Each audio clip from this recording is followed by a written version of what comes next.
So students, today we are going to start a very new chapter, that is an empire across 3 continents.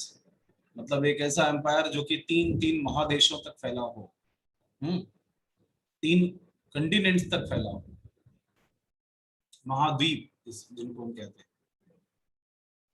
ऐसा कौन सा empire था जो 3 महाद्वीपों में फैला हुआ था? So that was Roman Empire. Is it okay? So know the name of the empire that was extended up to 3 continents. ये एम्पायर कब से कब तक रहा है? ये एम्पायर 27 BCE से शुरू होता है और 600 CE तक रहता है। मतलब लगभग 600-650 वर्षों तक ये एम्पायर दुनिया के 3 महाद्वीपों पर लगभग अपना कब्जा जमा के रखा था। अच्छा, ये नहीं कह सकते कि तीनों महाद्वीप पे पूरा कब्जा था, बट इसकी बाउंड्रीज तीनों महाद्वीपों पर थी। थोड़े थोड़े इलाके सबके थे। लाइक कौन कौन से? यूरोप, एशिया और अफ्रीका। उस दौर में देखो, ऑस्ट्रेलिया के बारे में कोई जानता नहीं था, अमेरिका की खोज हुई नहीं थी, तो ऑस्ट्रेलिया और अमेरिका छूट गए। वैसे ही बचे फिर कितने भाई? यूरोप, एशिया और अफ्रीका, क्योंकि तीनों की लैंड बाउंड्री मिलती थी और इस वजह से तीनों में व्यापारिक रिलेशन थे, तीनों के बारे में लोग जाना करते थे। यही कारण है कि जो भी बहुत बड़ा एम्परर हुआ करता था वो ऑलमोस्ट इन तीनों जगहों पर अपना शासन करता था। ठीक है, इसके पहले भी एक एम्परर हुआ करता था जिसने इन तीनों जगहों के कुछ न कुछ इलाकों पर कब्जा करके रखा हुआ था। वो था अलेक्जेंडर द ग्रेट, जिसको हम कहते हैं सिकंदर महान। उसने यूनान और रोम के इलाकों पर भी कब्जा किया था, जो कि यूरोप का पार्ट है। उसने एशिया में भी कई सारे इलाके लाइक ईरान, अफगानिस्तान और इराक, ये सारे इलाके पकड़ करके उन्होंने मिडिल ईस्ट पे कब्जा किया हुआ था। इंडिया तक आ गया था, जो कि एशियन कंटिनेंट का हिस्सा है। और अफ्रीका में भी नील नदी के किनारे जो इजिप्ट वाला इलाका है, मिस्र का इलाका है, वहां पर भी अलेक्जेंड्रिया एक शहर बसाया था, वहां पर भी उसने कब्जा करके रखा हुआ था। सो इन ऑल, और उसके जाने के बाद, अलेक्जेंडर के जाने के बाद इजिप्ट में एक नया शासन आता है टॉलमी वंश का। टॉलमी जो कि अलेक्जेंडर का ही एक ऑफिसर था, जिसने अलेक्जेंडर के बाद वहां की गवर्नरशिप देखी। और इसी टॉलमी वंश की जो अंतिम महारानी थी क्लियोपैट्रा, याद है? जिससे किसी जमाने में जूलियस सीजर ने और बाद में एंटनी ने विवाह किया और फिर जाकर के अगस्टस के टाइम पर वो मतलब उसने आत्महत्या कर ली हारने के बाद, और तब जाकर के रोमन एम्पायर का कब्जा इजिप्ट पे हुआ। तो इस तरीके से हम ये देखते हैं कि एक जमाने में यूनानी एम्पायर ऐसा था जिसने तीनों कॉन्टिनेंट के इलाकों पर कब्जा किया था, और उसके बाद फिर रोमन एम्पायर भी ऐसा ही हुआ, that captured almost all these 3 continents. आइए अब थोड़ा इनके बारे में विस्तार से जानते हैं। आज हम इसका इंट्रोडक्शन समझेंगे। So the theme of your chapter is an empire across 3 continents, and that empire is Roman Empire. What would be our focus? Here we'll focus about the political evolution. We'll try to understand the political evolution, किस तरीके से ये empire आया। Then economic expansion देखेंगे, फिर हम यहाँ के रिलीजन और कल्चर को देखेंगे, फिर लेट एंटिक्विटी देखेंगे कि इन्होंने अपनी ऐसी कौन सी प्राचीन विरासत छोड़ दी है जो आज तक हम ढो रहे हैं, आज तक हम जिसके ऋणी हैं, शुक्रगुजार हैं। And finally will see the historians view on the institution of slavery. ये भी हम देखेंगे, क्योंकि Roman empire and its prosperity was totally based on slavery. तो हम ये भी देखेंगे कि स्लेवरी होती क्या है और स्लेवरी ने किस तरह से रोमन एम्पायर को आधारशिला प्रदान की, उसके बेहतरी के लिए, उसके फॉर्मेशन और एक्सपेंशन के लिए। इस चैप्टर को आप पढ़ करके आप जान पाएंगे लगभग आधा या आधे से कुछ ज्यादा ही आप कह सकते हो विश्व के इतिहास को। यानी 27 BCE से लेकर के 600 CE में पूरी दुनिया में क्या चल रहा था वो सिर्फ आप रोमन हिस्ट्री को पढ़ करके आप जान जाओगे। क्यों? क्योंकि रोमन एम्पायर उस दौर में दुनिया के हर एक कोने तक वो फैला हुआ था। ठीक है, और सबसे महत्वपूर्ण चीज इसका एक और ऑब्जेक्टिव है, आप स्लेवरी के बारे में समझना। स्लेवरी का क्या रोल है किसी भी एम्पायर के बनने या बिगड़ने में। ठीक है, ये उसके कुछ आउटकम्स हैं जो आप पूरा चैप्टर पढ़ने के बाद आप समझ पाओगे। लाइक आप समझ पाओगे रोमन पॉलिटी के बारे में, आप समझ पाओगे इकोनॉमी के बारे में, सोसाइटी के बारे में, कल्चर के बारे में, आप समझ पाओगे रोमन्स के कॉन्टैक्ट पूरे सब कॉन्टिनेंट में कहाँ कहाँ तक फैले हुए थे, और आप एग्जामिन कर पाओगे कल्चरल ट्रांसफॉर्मेशन को कि किस तरह से कल्चरल ट्रांसफॉर्मेशन होता है। लाइक जो रोमन्स थे पहले पॉलिथिस्टिक थे, बहुत सारे धर्मों को मानते थे, फिर कैसे कैसे करके वो ईसाई बन गए और मोनोथिस्टिक हो गए, सिर्फ एक धर्म आ गया। इसी तरीके से कल्चर में भी आप परिवर्तन देखोगे कि उनकी किस तरह से भाषाएं, बहुत सारी भाषाओं से फिर अंत में जाकर के वो लैटिन और ग्रीक हो गए, सिर्फ दो भाषाएं हो गई। उनके यहाँ किस तरीके से आर्किटेक्चरल डेवलपमेंट हुआ ये भी हम समझेंगे। तो आइए शुरू करते हैं रोमन हिस्ट्री, किस तरीके से रोम का इतिहास शुरू होता है। तो while the great civilization of Greece was in decline, a city to the west was developing and increasing its power. जैसे जैसे ग्रीक का महान साम्राज्य खत्म हो रहा था, अब आप बताओ ग्रीक का महान साम्राज्य कब खत्म हो रहा था? ग्रीक का महान साम्राज्य अपने चरम पर था अलेक्जेंडर के टाइम पे, जो कि मैसेडोनिया का शासक था, ठीक है। उसने बहुत बड़ा एम्पायर क्रिएट किया था, लेकिन अलेक्जेंडर के मरने के बाद, यानी अलेक्जेंडर, अब बताओ अलेक्जेंडर मरा कब? अलेक्जेंडर अपने पीक पर हुआ करता था 331 बीसीई में, जब वो राजा बना, और उसके बाद 326 ईस्वी तक उसने दुनिया के तमाम हिस्सों को जीत लिया, और 323 ईसा पूर्व में आकर के बीसीई में, ये घटनाएं बीसीई की, तो ध्यान रखना 331 से लेकर के और 323 बीसीई तक अलेक्जेंडर, ये सिर्फ आप कह लो कि 7-8 साल की जिंदगी उसकी रही है, ठीक है। उसके पहले 20-22 साल तक वो लड़का ही था, और सिर्फ 8 साल तक उसने दुनिया पर हुकूमत करी है। इस 8 साल के बाद वो मर गया। कहते हैं वो दुनिया पूरा जीत चुका था, और हिंदुस्तान उसका अंतिम क्षेत्र था जिसको उसने जीता था। और हिंदुस्तान से जब वो लौट रहा था ऑलमोस्ट 423 बीसी के आसपास, तो रास्ते में वो बेबीलोनिया से होते हुए आ रहा था। बेबीलोनिया में वो रुका, वहां पर उसको तेज बुखार आया और वो मर गया, ऐसा बताया जा रहा है। हालांकि इसमें बड़े सारे डाउट्स हैं, खास करके हिंदुस्तानी राइटर जो आजकल वाले पैदा हुए हैं ना, वो बड़े सारे इसमें खोज कर रहे हैं, और वो कह रहे हैं कि नहीं, अलेक्जेंडर को पोरस नहीं मार डाला था। अभी तो एक नया सीरियल आया जिसमें ऐसा दिखाया गया, और ये झूठी कहानी, कोई बाद में ये ना कहे कि अलेक्जेंडर जैसा महान राजा वो हिंदुस्तान से हार गया और मारा गया, इस वजह से इन्होंने ऐसा खबर फैला रखा था कि वो बेबीलोनिया में बुखार से मर गया। नहीं, इतना बड़ा राजा बुखार से मरेगा? दूसरी बात ये आती कि क्यों नहीं मर सकता भाई, कोई कितना भी बड़ा राजा हो, मौत तो सभी की आनी है। तो कई कहानियां हैं। कुछ लोग ये कहते हैं कि नहीं, अलेक्जेंडर लड़ते लड़ते बहुत थक गया था, एग्जर्शन हो चुका था, बहुत घायल भी हो चुका था, इस वजह से वो बहुत लंबे समय तक सरवाइव नहीं कर पाया। कई लोग ये भी कहते हैं कि जो है कुछ एक अपने ही लोगों ने अलेक्जेंडर को मरवा डाला या मार डाला। कुछ कहते हैं भूख प्यास से मरा था। तो बड़ी सारी कहानियां, लेकिन जो भी है, अलेक्जेंडर हर हाल में मरा। और अलेक्जेंडर के मरने के बाद उसका जो राज्य था वो छोटे छोटे जनरल्स में बट गया, गवर्नर्स में बट गया। अलग अलग इलाकों पे अलग अलग गवर्नर शासन करने लगे, और वो तहस नहस हो गया। तो सिंपल सी बात है कि लगभग तब भी 1 शताब्दी लगी, लगभग 100 साल, 150 साल तो लगे, लेकिन 100-150 वर्षों में ग्रीक एम्पायर खत्म हो गया। और जैसे जैसे ग्रीक एम्पायर खत्म हो रहा था, सेम टाइम पे रोमन एम्पायर बड़ा हो रहा था, ठीक है।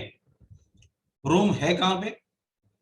रोम वैसे तो एक छोटा सा शहर है, जो कि इटली में पड़ता है, इटालियन पेनिनसुला में पड़ता है। अगर आप यहाँ पे नजर डालें तो आपको समझ आएगा कि बेटा ये देखो, ये है मैसिडोनिया, जहाँ का शासक अलेक्जेंडर हुआ करता था। अलेक्जेंडर ने ऐसे ऐसे करके इस पूरे इलाके पर अपना कब्जा करके रखा हुआ था, यहाँ तक आया था। ये देख रहे हो, अलेक्जेंड्रिया एक शहर है जिसे अलेक्जेंडर ने ही बसाया हुआ था। तो ये देखो, ये है यूरोप, ये है एशिया, और ये है अफ्रीका। ये तीनों कॉन्टिनेंट पे इसका इसका भी कब्जा था। लेकिन थोड़े ही इलाकों पे, ज्यादा नहीं। रोम एक बहुत बेहतरीन शहर है, व्यापार के लिए बहुत जाना जाता है, और ये पूरा इटालियन पेनिनसुला कहा जाता है। पेनिनसुला समझते हो बेटा? पेनिनसुला का मतलब होता है एक ऐसा इलाका जो कि 3 साइड से समंदर से घिरा हो। तो ये मेडिटेरेनियन सी है, और मेडिटेरेनियन सी देखो इसके इस साइड में भी है, इधर भी है, और इधर भी है। 3 साइड से, केवल एक ही साइड में लैंड है, जर्मनी के साइड में, बाकी 3 साइड से वाटर है। तो that is why this is called peninsula. तो ये भी पेनिनसुला है, ग्रीक भी ये पेनिनसुला है, ये सारे पेनिनसुला है, क्योंकि 3 3 साइड से ये समंदर से घिरे हुए हैं। ये भी देखो पेनिनसुला है, ठीक है। इंडिया का भी एक पार्ट पेनिनसुला है, साउथ वाला। तो in times the Roman would build one of the most famous influential empires in the history. अब हम अगर रोमन एम्पायर की बात करें, तो ये जितना आपको रेड कलर से नजर आ रहा है वो सब रोमन एम्पायर का हिस्सा था। तो आप सोचो, रोमन एम्पायर यहां से शुरू होता है, यानी पुर्तगाल, स्पेन, फ्रांस, जर्मनी, जर्मनी का भी कुछ हिस्सा, मतलब सारा तो नहीं, इधर इटली, और इधर फिर ग्रीस, इधर भी आ जाओ तो पूरा इराक, ईरान, सीरिया, फिलिस्तीन, जॉर्डन, सब लेकर के, और इधर आप अफ्रीका का पूरा इलाका, मतलब एटलीस्ट कोस्टल इलाका यहां से लेकर के, और लास्ट में कार्थेज तक। हालांकि कार्थेज एक जमाना हुआ करता था कि कार्थेज वाले बिल्कुल अलग हुआ करते थे, और यहाँ पर अफ्रीकन का ही शासन हुआ करता था। फिर यहाँ पर एक बहुत खतरनाक जाति भी जाती है आगे चल करके, कार्थेजियंस, और ये भी बहुत बड़े व्यापारी हुआ करते थे। लेकिन कार्थेज और इटली यानी रोम के बीच में बहुत सारी लड़ाइयां होती हैं, और उन लड़ाइयों में इटली की जीत होती है, और कार्थेज पे भी वो कब्जा कर लेते हैं। तो ये आप एक तरीके से देखो, मेडिटेरेनियन सी के चारों तरफ एक थोड़ा सा इलाका इसको छोड़ दिया जाए, मतलब ये भी किसी जमाने में ट्रोजन के टाइम में, जब ये ट्रोजन राजा बना था 98 से लेके 17 तक, तो उसने इसको भी कब्जा कर लिया था। इसका मतलब चारों तरफ से मेडिटेरेनियन सी पे कब्जा रोमन एम्पायर का हो चुका था। आइए आगे बढ़ते हैं। So the origin of Rome according to legend. सबसे पहले हम बात करते हैं रोम की शुरुआत कैसे हुई। तो रोम की शुरुआत की कहानी, इसके भी स्थापना की कहानी एक लेजेंडरी कहानी है, जिस पर आप बहुत यकीन तो नहीं कर सकते, लेकिन हाँ फिर भी कर सकते हो, कुछ हद तक तो बिल्कुल कर सकते हो। माना यह जाता है कि रोम की स्थापना 753 बीसीई में हुई थी, और इसके स्थापना करने वाले व्यक्ति का नाम था रोमिलस और रेमस। ये 2 भाई थे। इनमें भी रोमिलस विशेष रूप से इसका स्थापना किया था, इसी के नाम पर इसका नाम रोम पड़ा हुआ है ना। ये दोनों बच्चे थे, गॉड मार्स और लैटिन प्रिंसेस। प्रिंसेस का जानते हो क्या नाम था? लैटिन प्रिंसेस का नाम था रिया शिल्वा। क्या नाम था? रिया, REHA, REAH है ना, रिया शिवा। तो रिया शिवा नाम था लैटिन प्रिंसेस का, जो कि एक वेस्टल वर्जिन थी, यानी कभी विवाह उनका नहीं हुआ। लेकिन वो भी वैसे ही जैसे हमारे यहाँ पे महाभारत की कहानी में कुंती का होता है, बिना विवाह के बच्चा, और वो भी देवताओं से। Same story was there with Rhea शिवा आल्सो। कहानी कुछ ऐसी होती है कि रिया शिवा के जो पिताजी हुआ करते थे, वो 2 भाई थे, ठीक है। और रिया शिवा के जो पिताजी थे, वो जो है रूलर हुआ करते थे। लेकिन उनके छोटे भाई ने अपने बड़े भाई की हत्या करके, मतलब एमिलियस जो छोटा भाई था, उसने निकेटर की हत्या करके और राज्य पे कब्जा कर लेता है। सारे अपने भतीजों को मार डालता है, मतलब उनके खानदान के जो भी मेल मेंबर्स थे, जो एयर हो सकते थे, जो इस राज्य के मालिक हो सकते थे। कौन से राज्य के? अल्बा लॉन्गा। अल्बा लॉन्गा रोम में एक छोटा सा राज्य था। तो सबको मार डालता है। एक लड़की बचती है, रिया सिल्वा, उसको भी वो मारने के लिए जाता है। तो उसकी अपनी, यानी जो उसकी अपनी खुद की लड़की थी, उसने मना कर दिया। कि आप पापा इसको मत मारो बहन को, क्योंकि ये तो लड़की है, ये तो राजा बनेगी नहीं। उसके पिताजी कहते हैं नहीं, इसके लड़कों से तो खतरा है, मान लो ये नहीं राजा बनेगी लेकिन कल के दिन इसके लड़के होंगे, वो राज्य पे अधिकार कर लेंगे, तब मैं तो मारूंगा। तो ऐसे में वो जो है उसकी लड़की कहती है कि अगर पिताजी ये कभी शादी ही ना करे दीदी तब, बोले हाँ तब हम इसको छोड़ सकते हैं। तो फिर दोनों जाकर के और रिया सिल्वा को इस बात के लिए राजी करते हैं कि तुम्हारी जिंदगी एक शर्त पे बख्शी जाएगी कि तुम आजीवन कारावास में रहोगी और कभी शादी नहीं करोगी, वेस्टर्न वर्जिन, मतलब आप प्रतिज्ञा करो मंदिर में जाकर के कि तुम शादी नहीं करोगी। मान लेती है वो। उसके बाद वो जेल में रहती है, लेकिन वो बहुत बड़ी साधिका है। गॉड मार्स जो है, मार्स उस जमाने के बहुत बड़े देवता माने जाते थे। इतने बड़े देवता माने जाते थे रोम के कि रोम का जो कैलेंडर भी शुरू होता है वो मार्च से शुरू होता है। मार्च से महीना बना हुआ है मार्च। मार्च पहला महीना होता था और फरवरी आखिरी महीना होता था। मार्च पहला था, अप्रैल दूसरा था, ऐसे ऐसे करके आप जब गिनती करते हो तो दिसंबर जो है वो 10वां महीना होता है। देखो वो, अच्छा शब्द भी आप देखो, लैटिन भाषा भी भारोपीय भाषाओं में से एक है, यानी जो इंडो यूरोपियन लैंग्वेजेस हैं उनमें से एक है। तो आपने ऐसा पढ़ा होगा, ऐसा सुना होगा, संस्कृत में बताओ सात को क्या कहते हैं?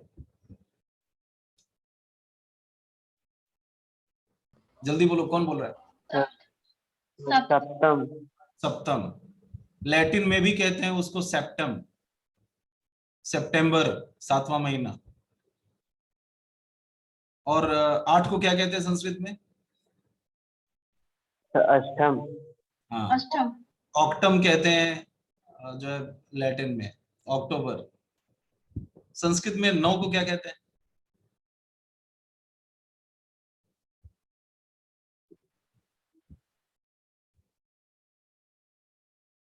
नवम। और 9वां महीना नवंबर। 10 को क्या कहते हैं? दसम। और 10वां महीना दसम। दिसंबर। तो इस तरीके से वो गिनती से ही महीने पड़े हुए थे, ठीक है। और 11वां और 12वां दो त्योहारों पर के नाम पर थे। जैसे 12वां जो महीना होता है वो फेबरा होता था। फेबरा मतलब एक बड़ा त्योहार होता था जो वर्ष के अंत का त्योहार होता था। जब एक साल खत्म होता है ना, तो वो मतलब बड़ा उत्साह के साथ मनाते थे उस त्योहार को कि नहीं साल गया एक साल और पार हुआ, लाइक दिस। तो वो फेबरा एक त्योहार होता था, अंतिम त्योहार होता था। तो उसी के नाम पर फेब्रवरी महीना पड़ा हुआ था, ताकि लोग जानते रहे कि ये इस त्योहार की वजह से इस महीने का नाम है। अंतिम महीने का नाम त्योहार के नाम पर था। हिंदुस्तान में जो हिंदुस्तानी कैलेंडर अभी भी चलता है ना, देसी वाला, उसमें भी ऐसे ही नाम आपको मिलते हैं थोड़े से। जैसे जैसे अंतिम महीना जो हमारे यहाँ पे होता है हिंदुस्तानी कैलेंडर में, भारतीय कैलेंडर में, उसमें एक त्योहार मनाया जाता है बिल्कुल वैसे ही जैसे रोम में मनाया जाता था। उस त्योहार को हमारे यहाँ पे कहते हैं फगुआ, ठीक है। और वो महीना जिसमें मनाया जाता है वो फागुन का होता है। तो देखा, फगुआ से फागुन बनाए तो ऐसे फेब्रुआ से फरवरी बनाए, क्या दिक्कत है उसमें? ये कैलेंडर की बात थी। हाँ, उसको अलग अलग नाम से भी जानते हैं कई सारे लोग, मतलब जैसे कोई लोग उसको होली कहते हैं। और मनाया भी वैसे ही जाता है, एक साल का अंत, दूसरे की शुरुआत। अंत और शुरुआत कैसे होती है आप बताओ? होली का त्योहार जो मनाते हैं वो बाद में पंडित जी लोगों ने बड़े सारे कहानियां उसमें भर रखी हैं कि वो जो होलिका होती है वो प्रहलाद को लेकर के बैठ जाती है अपने पैर पे और जलाती है, फिर वो खुद जल जाती है, लोग उत्सव मनाते हैं, लाइक दिस। आप हट जाओ वहां से, आप थोड़ा सा इसके लौकिक कल्चर पे आओ, हिंदुस्तानी कल्चर पे आओ। हिंदुस्तान में भारतीय परंपराओं में अगर कोई व्यक्ति मर जाता है तो क्या करते हैं उसे? फटाफट बोलो। आदमी खत्म, क्या करते हैं? जला दिया। Very good. तो साल अगर खत्म तो? होलिका जलाया जाता है। वेरी गुड, क्या बात है, शाबाश, पकड़ लिया तुमने।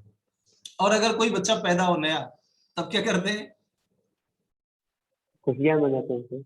खुशियां मनाते हैं, मिठाई खाते हैं, गुजिया बनाते हैं, हाँ, गले मिलते हैं, रंग और गुलाल उड़ाते हैं, यही होता है ना। Yes sir.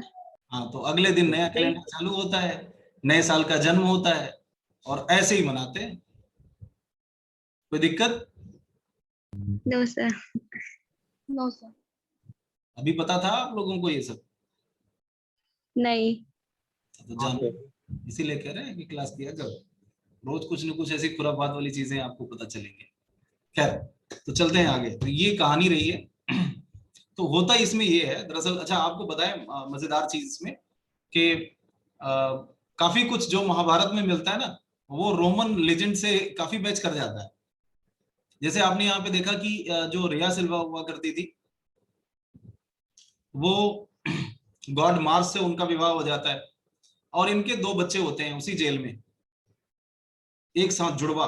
उनके नाम थे रैमिलस और रीमस। बहुत छोटे छोटे बच्चे होते हैं, तो छोटे ही होते हैं, किसी के कौन सा बड़ा सा होगा। अच्छा, उसके बाद जो इनका चाचा था जिसने अभी हथिया लिया है पूरा राज्य, तो उसने क्या किया कि उसने उसको जैसे पता चला कि 2 बच्चे हुए हैं, तो वो तो बड़ा नाराज हुआ कि यार ये लड़की ऐसे कैसे हो गया। वो अपना एक दूत भेजता है कि जाओ दोनों बच्चों को मार डालो। आता है वो जो सेनापति था, दोनों बच्चों को देखता है, उसे बड़ा प्यार आ जाता है, उसे मन ही नहीं करता उन बच्चों को मारने का।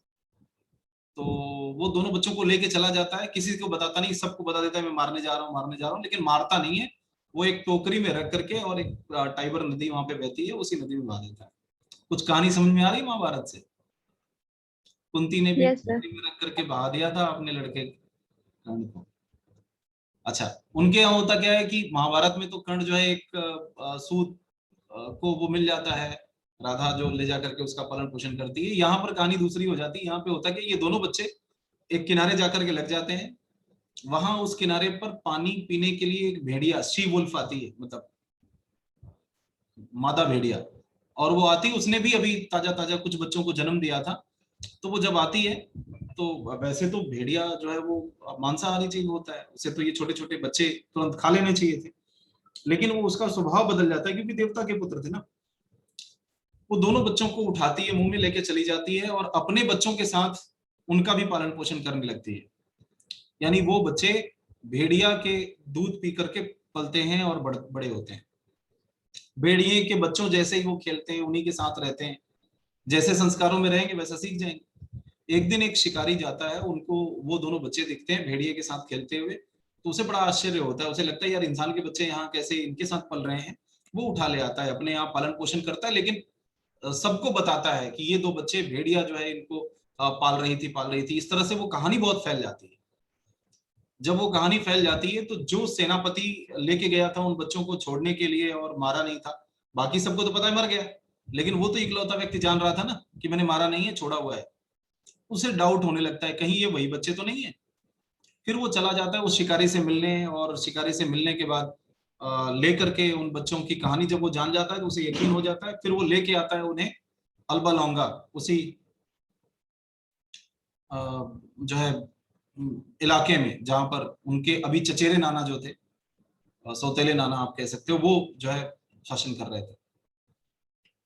उन बच्चों को जैसे पता चलता है कि उनके असली नाना को कैद कर डाला गया है, माँ को कैद कर डाला गया है, बाकी उनके मामाओं को सबको मार डाला गया है, ये सारी चीजें उन्हें बड़ी दुख भरी लगती हैं। फिर दोनों ने छोटी छोटी सेना जंगली लोगों की इकट्ठा करी, और एमिलियस जो उनके चचेरे नाना थे, जिनका राज्य चल रहा था अल्बा लोंगा पे, तो अमिलियस को वो दोनों बच्चे मिलकर के मार डालते हैं, राज्य छीन लेते हैं और वहां के शासक बन जाते हैं।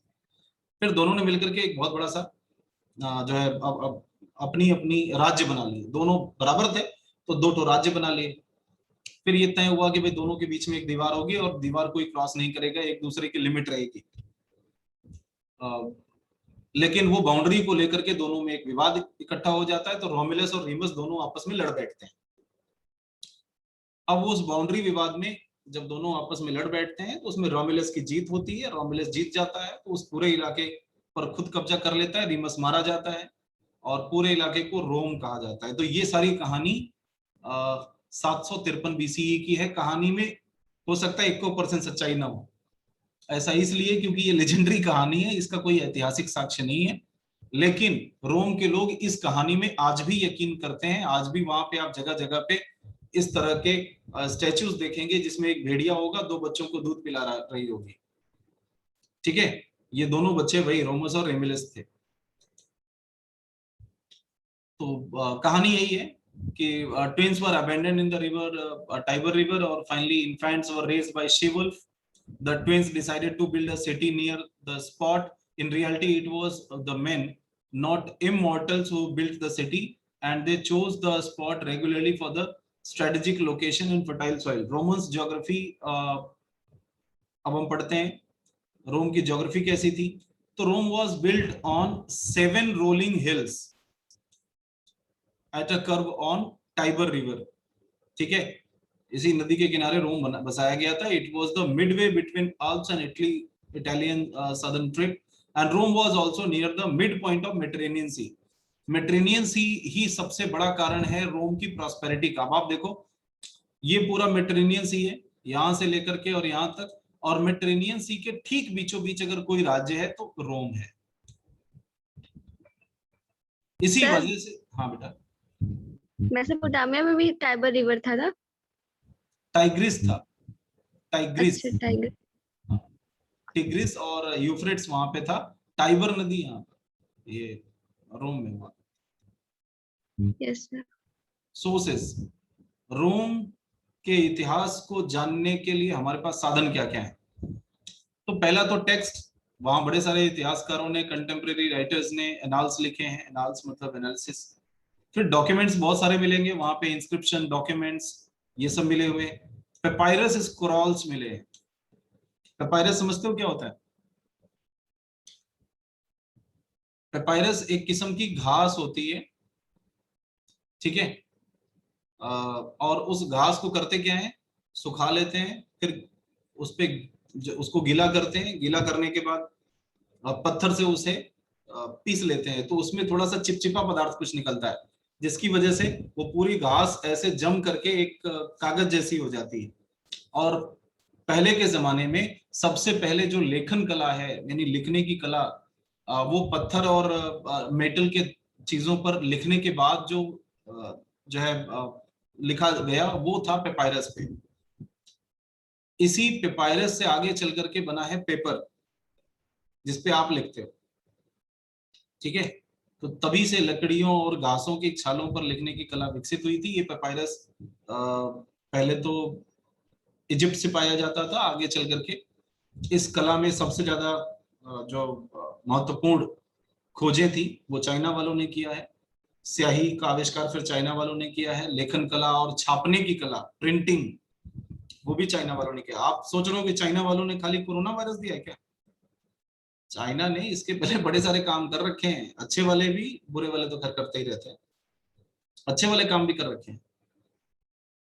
बारूद का सबसे पहले आविष्कार चाइना वालों ने किया, पेपर का, लेखन कला का, प्रिंटिंग का, और वो जो दिशा सूचक यंत्र होता है कंपास, उसका, ये सारी चीजों को चाइना वालों ने ही इजाद किया है और पूरी दुनिया को बताया। इसके अलावा मटेरियल रिमेन्स भी बहुत मिलेंगे। मटेरियल रिमेन्स में जैसे कि बिल्डिंग्स मिलेंगे, मॉन्यूमेंट्स मिलेंगे, पॉटरी मिलेंगे, कॉइन्स मिलेंगे, इनसे भी हमें पता चलता है रोमन के इतिहास के बारे में।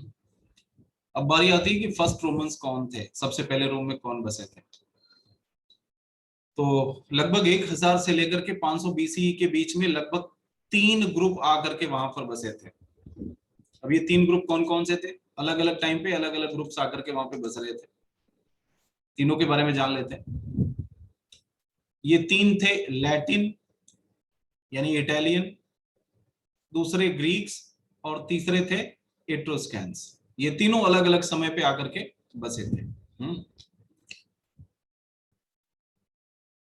इनमें से लैटिन जो है वो सबसे पहले माने जाते हैं कि लैटिन लोग आकर के सबसे पहले यहाँ पर बसे थे। वो अक्सर करके लकड़ियों के घर बनाया करते थे और पैलेंटाइन हिल के आसपास बसते थे। They were called the first Romans, और इन्हीं लैटिन्स के नाम पर पूरे इलाके का नाम इटली पड़ा हुआ है। ठीक है, इन्होंने लगभग 750 से 600 के बीसी के बीच में आकर के अपनी जो है अपने इस्टेब्लिशमेंट किए। इसके बाद ग्रीक्स आए और ग्रीक्स ने अपनी कॉलोनी सदर्न इटली या सिसिली में बसाया। आगे चल करके ये इलाके बहुत प्रॉस्परस हो गए, क्योंकि जितने साउथ में रहेंगे मेडिटेरेनियन सी में उतना ही बीचों बीच पड़ेंगे। और फिर तीसरे थे इट्रूस्कैंस, जो नॉर्दर्न इटली के लोग थे और मेटल वर्क और इंजीनियरिंग में बहुत आगे थे। इन्होंने जाकर के फिर जाकर के कब्जा किया रोमन सिविलाइजेशन पे, और आगे चल करके इन्होंने ही राइटिंग सिस्टम और तमाम चीजों को दिया, रोमन अल्फाबेट दिया, आर्किटेक्चर दिया, आर्क दिया। तो इस तरीके से फाइनल स्टेज में इट्रूस्कैंस थे जिन्होंने रोम पर अपना आधिपत्य जमाया। तो हम ये कह सकते हैं कि जो रोम के लोग हैं, बाशिंदे हैं, निवासी हैं, वो 3 जातियों के हैं, लैटिन है, ग्रीक है और इट्रूस्कैंस है। उसमें मेजरली इट्रूस्कैंस है। रिपब्लिक कैसे आया? तो हमने पहले तो लेजेंडरी कहानियों से यही जानते हैं कि शुरुआती दौर में रोम मोनार्की था, जब वहां पे रोमुलस वगैरह शासन कर रहे थे। लेकिन हम जानते हैं कि उसके बाद लैटिन के बाद ग्रीक आए, ग्रीक के बाद वहां पर इट्रूस्कैंस आए, और इट्रूस्कैन जो है लगभग 600 बीसी के आसपास रोम में राजा बने। ठीक है, और इसमें बड़े सारे वैसे राजा हुए और ढेर सारे राजा ऐसे भी थे जिन्होंने रोम में बहुत सारे टेम्पल्स बनवाए, पब्लिक सेंटर्स बनवाए, फोरम बनवाए, और इस तरह से रोम का पॉलिटिकल लाइफ बहुत जीवंत हो उठा। लेकिन एट्रुस्कन्स राजा बड़े निर्दयी और क्रूर थे, बड़े खराब थे, लोग उनसे नफरत बहुत करते थे। अंतिम राजा इनका हुआ था टार्किन, उसका नाम था टार्किन द प्राउड, टार्किन घमंडी, नाम से ही समझ में आ जाएगा, घमंडी राजा था, एक हार्श टायरेंट था, बहुत बड़ा आतताई राजा था। तो लोग उससे बड़ा नाराज हो गए और 509 बीसी में लोगों ने खुद ही उसको भगा डाला मार मार के। ये पहली घटना है संसार की कि किसी राजा को लोगों ने, जनता ने मार के भगा दिया। और फिर रोमन्स ने डिक्लेयर किया कि वो किसी एक राजा के द्वारा शासन नहीं किया जाएगा, बल्कि वो एक रिपब्लिक बनेंगे। तो आप सोचो 509 बीसी में रोम रिपब्लिक बन गया। इसी वजह से आज भी हम कहते हैं कि रिपब्लिक की शुरुआत रोमन्स ने करी है। ठीक है, और इसको लैटिन फ्रेज रेस रिपब्लिका कहा जाता है। रिपब्लिका का मतलब होता है पब्लिक अफेयर्स की body. So a republic is a form of government in which the power rest with the citizen who have right to vote for their leaders. तो republic क्या होता है? रिपब्लिक का मतलब होता है कि सिटीजन्स के हाथ में लीडर चुनने का पावर देना। ध्यान रखो, इसमें सिटीजन खुद गवर्न नहीं करते, ठीक है, वो अपना गवर्नर चुनते हैं। ये डेमोक्रेसी नहीं है, ध्यान रखना। रिपब्लिक और डेमोक्रेसी में यही बड़ा अंतर है। रिपब्लिक का मतलब हुआ जिसमें सिटीजन्स को अपना लीडर चुनने का पावर हो, ठीक है, और डेमोक्रेसी का मतलब हो जिसमें जनता को खुद अपना शासन करने का पावर हो, यानी जनता खुद बैठ के शासन कर ले, तो ये डेमोक्रेसी है। और अगर जनता किसी व्यक्ति को चुन ले और कहे तुम शासन करो मेरी तरफ से, वो रिपब्लिक है। ठीक है, ruling by self and choosing a ruler, 2 शब्द याद कर लेना। क्लियर हुआ? कुछ ज्ञान बढ़ा? क्या अंतर है डेमोक्रेसी और रिपब्लिक में? वरना तो सारे एक ही समझते हैं। यस सर, समझ में आ गया। पहले भी आ रहा था कि आज ही आया है? आज ही आया। तो सारे ज्ञान चक्षु आज ही खुल रहे हैं। चलो ठीक है, फिर मिलेंगे अगली क्लास में, तब इसके आगे पढ़ेंगे, आपकी आगे की क्लासेस भी होंगी। आई होप कि आप लोगों को